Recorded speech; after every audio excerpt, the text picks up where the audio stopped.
Magandang araw sa inyong lahat mga ka-Gameyard, kamusta kayo? Welcome ulit dito sa Alphacord Gameyard. Kung maalala ninyo, ang karaan ay meron tayong blinag na isang manok dito sa Alphacord Gameyard na kung saan ay nagkaroon ng hindi magandang karamdaman. So ngayon ay papakita ko sa inyo dahil nasa full recovery na siya. Dahil gumaling na siya sa ating ginawang alaga at pagbigay sa kanya ng gamot.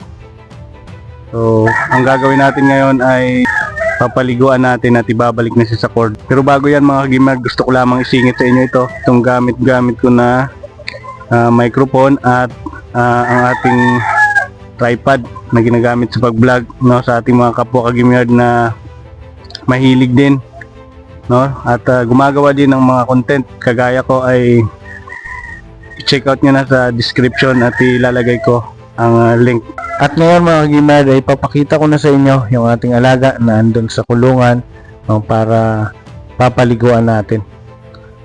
Halos magdadalawang linggo na nga pala mga ka-Gameyard simula nung atin itong blinag na nagkaroon siya ng hindi magandang karamdaman.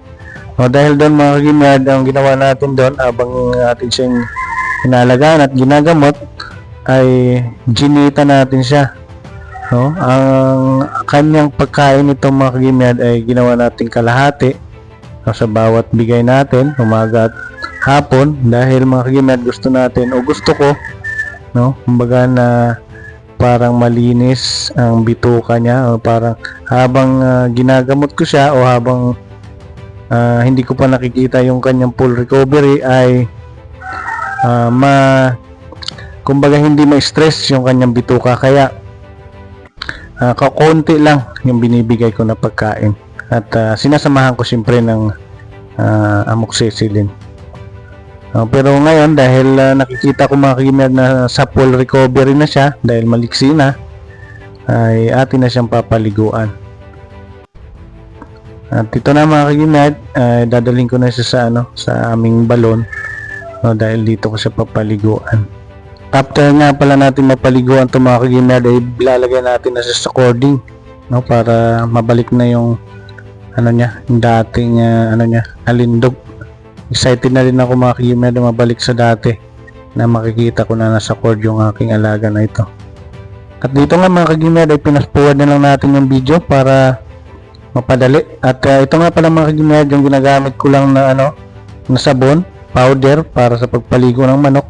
Hindi po ako bumibili ng para talaga sa manok dahil based sa experience ko mga ka-Gameyard, yung ganitong ginagamit ko ay kaya din naman walain yung mga kuto na nasa katawan ng manok.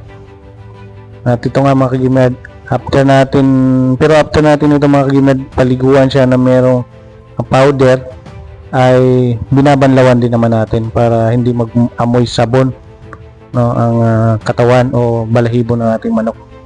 At ito nga mga ka-Gameyard, patapos na tayo, no. After nito, pinapakita ko muna sa inyo, atin na yung babanlawan. At ito na mga ka-Gameyard, binanlawan na natin at ito na, tapos na, no. Ibabalik na natin at dadalhin na natin siya sa cording. Excited na din ako mga ka-Gameyard na makita ulit na nasa cord itong alaga natin, no, para makita natin ulit at pwede natin gawan ulit ng content o video habang nasa cord, dahil medyo maganda yung pormahan ng alaga natin na to mga ka-Gameyard. Pwede pang gawa ng short video ito. Salamat nga pala sa ating mga ka-Gameyard na nakaabot sa video, no, sa huli ng video na to.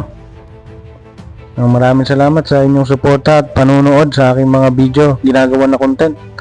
Abangan lang ninyo mga ka-Gameyard ay dahil marami pa tayong gagawin mga content, no, about sa genetics, bloodline history, no, basta ang mahalaga mga ka-Gameyard ay makapagbigay tayo ng kaalaman sa ating mga kapwa ka-Gameyard na patuloy na natututo. Maraming salamat. Ayos.